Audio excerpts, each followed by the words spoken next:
اعوذ باللہ من الشیطان اللعین الرجیم بسم اللہ الرحمن الرحیم اللہم صلی علی سیدنا و مولانا محمد النبی الامی وعلی آلہ وصحبہ وبارک وسلم علیہ۔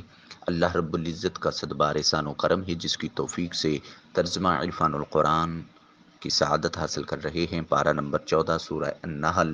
آج کا ہمارا سبق آیت نمبر 75 ہے 75 سے۔ آئیے چلتے ہیں تلاوت کلام رحمان کی طرف۔ ضرب اللہ مثلا عبدا مملوکا لا يقدر على شيء ومن رزقناه منا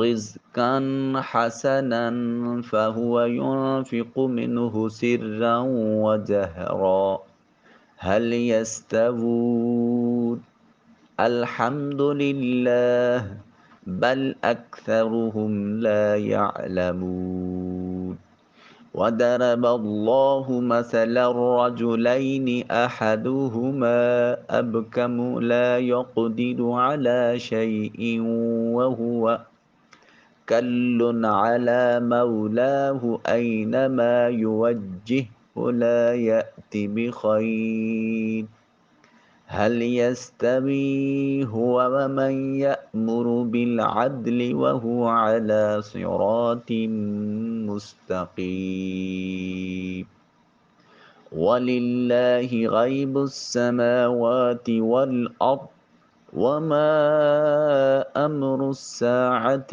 إلا كلمح البصر أو هو أقرب ان اللہ علی کل شیء قدیر۔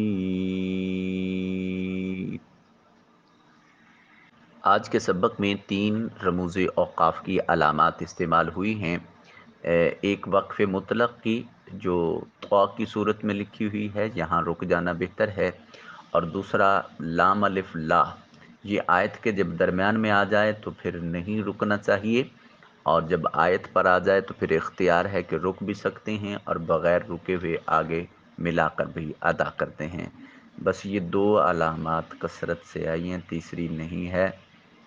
بس یہ 2 مرتبہ طا ہے اور پھر 3 مرتبہ طا ہے اور 2 مرتبہ لا استعمال ہوا ہے۔ چلیں آئیے چلتے ہیں حصۃ التجوید کی طرف۔ ضاد حرف مستعلیہ ہے، موٹا اور پر کر کے ادا کریں گے، اور را بھی را کے اوپر زبر ہے، اس کو بھی موٹا کر کے پڑھیں گے۔ دارا ضرب اللہ، لام کے اوپر کھڑی زبر ہے جسے الف المدیہ صغیرہ کہتے ہیں، اس سے پہلے والے حرف کے اوپر زبر ہے، لہٰذا لام کو موٹا کر کے ادا کریں گے اور ایک الف کے قائم مقام اس کی حرکت کو لمبا کیا جائے گا۔ مثلا میم کی ادائیگی کے وقت ہونٹوں کا خشکی والا حصہ تری والے حصے کی طرف موڑا جائے گا۔ سا کی ادائیگی کے وقت یہ حرف لثویہ ہے، سیٹی کی آواز نہیں آنی چاہیے، اور لام کے اوپر تنوین کے بعد عین حرف حلقی ہے تو نون کو واضح کر کے ادا کریں گے، ظاہر کر کے ادا کریں گے۔ مثلا عبدا، دال کو میم کے ساتھ ملائیں گے، عبدا مملوکا، با ساکن ہے، قلقلہ واجب ہوگا، قاف طا با جیم دال، جہاں یہ حروف ساکن آ جائیں تو آواز اپنے مخرج پر لگ کر ٹکرا کر واپس پلٹتی ہے۔ دال کے اوپر تنوین جو ہے، یہ نون تنوین کے بعد حروف یرملون میں سے مملوک میں میم آ گیا تو اس کو نون کو میم کے ساتھ ملائیں گے، اس کو ادغام کا قانون بھی کہتے ہیں۔ دال کی 2 زبروں کو میم کے ساتھ ملا کر ادا کریں، عبدا مملوکا۔ بقیہ تجوید کے قوانین آپ خود اپلائی کریں گے، میں ترجمہ اور تفسیر کی سعادت حاصل کرتا ہوں۔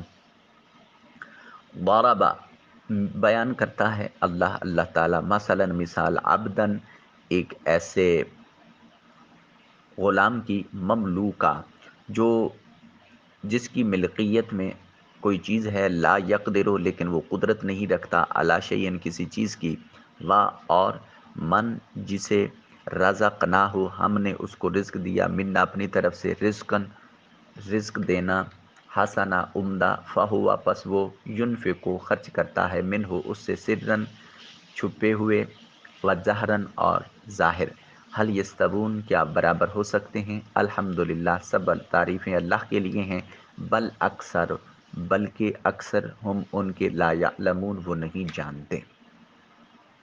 اللہ نے ایک مثال بیان فرمائی ہے کہ ایک غلام ہے جو کسی کی ملکیت ہے، خود کسی چیز پر قدرت نہیں رکھتا، اور دوسرا وہ شخص ہے جسے ہم نے اپنی طرف سے عمدہ روزی عطا فرمائی ہے، سو وہ اس میں سے پوشیدہ اور ظاہر خرچ کرتا ہے، کیا وہ برابر ہو سکتے ہیں؟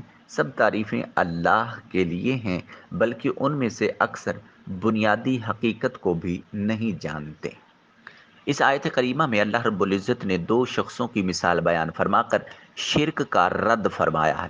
مثال کا خلاصہ یہ ہے کہ ایک شخص ایسا ہے جو خود بھی کسی کی ملکیت میں ہے اور وہ مالک نہ ہونے کی وجہ سے کسی چیز پر قادر نہیں ہے، جبکہ ایک ایسا شخص ہے جسے اللہ نے اپنی طرف سے اچھی روزی عطا کر رکھی ہے، تو وہ اس میں سے پوشیدہ اور اعلانیہ دونوں انداز میں خرچ کرتا ہے، جیسے چاہتا ہے اس میں تصرف کرتا ہے۔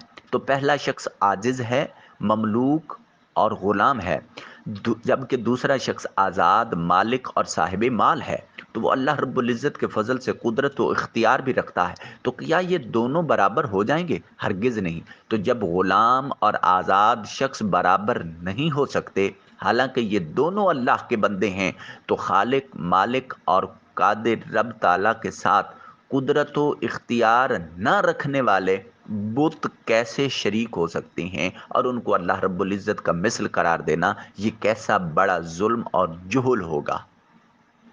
پھر ارشاد فرمایا وَضَرَبَ اللَّهُ، اور مثال بیان کرتا ہے اللہ رب العزت، مثلا مثال رجلین، دو آدمیوں کی، احدہما، ان میں سے ایک اب کا منہ، ان میں سے ایک جو ہے وہ گنگا ہے، اب کا منہ گنگا ہے، لا یقدر، نہیں قدرت رکھتا، علی شیء، کسی چیز پر، وہوا، اور وہ دوسرا، کلن، ہر ایک چیز، علی مولا ہو، تو کلن بوجھ ہے، علی مولا ہو، اپنے مالک پر، اینما، کس طرح، یوجہ ہو، اور جو اینما، جس قدر بھی، جس طرف بھی، یوجہ ہو، بھیجتا ہے، متوجہ کرتا ہے، ہو اس کو، لا یأتے، وہ نہیں لے آتا، بخیر، کوئی بھلائی، حل یستوی، ہوا، وہ کیسے برابر ہو سکتا ہے، وہ اور من، جو یامر، جس کو حکم دیا جاتا ہے بالعدل، کے عدل کے ساتھ، ہوا، اور وہ علی صراط مستقیم، سیدھے راستے پر ہے۔ اللہ رب العزت دو ایسے آدمیوں کی مثال بیان فرمائی ہے جن میں سے ایک گنگا ہے، وہ کسی چیز پر قدرت نہیں رکھتا، وہ اپنے مالک پر بوجھ ہے، اور وہ مالک اسے جدھر بھی بھیجتا ہے کوئی بھلائی لے کر نہیں آتا۔ کیا وہ گنگا اور دوسرا وہ شخص جو اس منصب کا حامل ہے کہ لوگوں کو عدل اور انصاف کا حکم دیتا ہے اور خود بھی سیدھی راہ پر گامزن ہے، دونوں برابر ہو سکتے ہیں؟ اس آیت مقدسہ میں بھی اللہ رب العزت نے مومن اور کافر کو ایک مثال کے ذریعے ان کے فرق کو واضح کیا ہے۔ آیت پاک کا خلاصہ یہ ہے کہ ایک شخص گنگا ہے جو کسی شے پر قدرت نہیں رکھتا، کیونکہ وہ اپنی کسی سے کہہ بھی نہیں سکتا، اپنی بات، اپنا ما فی الضمیر کسی تک منتقل نہیں کر سکتا، اور دوسرے کو نہ دوسرے کی بات کو سمجھ سکتا ہے۔ وہ اپنے آقا پر صرف بوجھ ہے، اور اس کا آقا اسے جہاں بھی کسی بھی کام کے لیے بھیجتا ہے تو وہ اس کا کوئی کام کر کے نہیں آتا۔ یہ مثال کافر کی ہے۔ دوسرا وہ شخص ہے جس کے حواس سلامت ہیں، بھلائی اور دیانتداری کی وجہ سے بہت فائدہ مند ہے، وہ لوگوں کو عدل کا حکم دیتا ہے، اس کی سیرت اچھی ہے۔ یہ مثال مومن کی ہے۔ معنی یہ ہے کہ کافر ناکارہ گنگے غلام کی طرح ہے، اور وہ کسی طرح اس مسلمان کی مثال نہیں بن سکتا جو عدل کا حکم دیتا ہے اور صراط مستقیم پر گامزن رہتا ہے۔ بعض مفسرین نے یہ بھی کہا کہ گنگے ناکارہ غلام سے بتوں کو تشبیہ دی گئی ہے، اور انصاف کا حکم دینے میں شان الہی کا بیان ہے۔ اس صورت میں معنی یہ ہے کہ اللہ رب العزت کے ساتھ بتوں کو شریک کرنا باطل ہے، کیونکہ انصاف قائم کرنے والے بادشاہ کے ساتھ گنگے اور ناکارہ غلام کو کیا نسبت ہو سکتی ہے؟ پھر ارشاد فرمایا وللہ، اور اللہ رب العزت کے لیے، غیب السماوات، آسمانوں کا غیب، والارض، اور زمین کا غیب ہے، وما امر الساعہ، اور نہیں ہے امر الساعہ قیامت کا امر الا مگر کلمح البصر آنکھ کا جھپکنا، او یا ہوا اقرب اس سے بھی زیادہ قریب، ان اللہ بے شک اللہ تعالی علی کل شیء قدیر ہر ایک شے پر قدرت رکھنے والا ہے۔ اور آسمانوں اور زمین کا سب غیب اللہ ہی کے لیے ہے، اور قیامت کے بپا ہونے کا واقعہ اس قدر تیزی سے ہوگا جیسے آنکھ کا جھپکنا یا اس سے بھی تیز تر، بے شک اللہ ہر چیز پر بڑا قادر ہے۔ اس آیہ کریمہ میں اللہ رب العزت کے علم اور قدرت کے کمال کا بیان ہے۔ علم کے کمال کا بیان آیت کے اس حصے میں ہے۔ ارشاد فرمایا وَلِلَّهِ غیب السماوات والارض، یعنی اللہ تعالیٰ ہی تمام غیبوں کا جاننے والا ہے، اس پر کوئی چیز پوشیدہ نہیں رہ سکتی۔ بعض مفسرین کا قول ہے کہ اس سے مراد قیامت کا علم ہے۔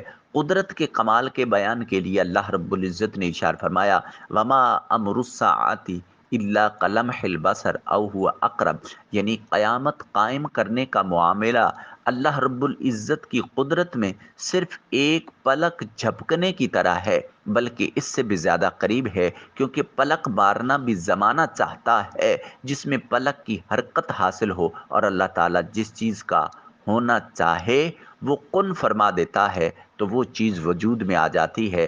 بلکہ یہ کن بھی ہماری سمجھ کے لیے ہے، وہ اس سے بھی پاک منزہ ہے۔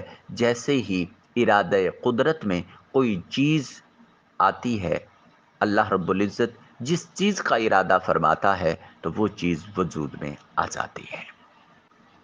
اللہ رب العزت کوئی عمدن سہون خطا غلطی ہوئی اس کو اپنی رحمت کے توسل سے معافی عطا فرمائے، کوئی جملہ کلمہ اس کے حضور قبول و محبوب ہوا، اللہ رب العزت اس کے صدقے مصطفی انقلاب کا سویرا طلوع فرمائے۔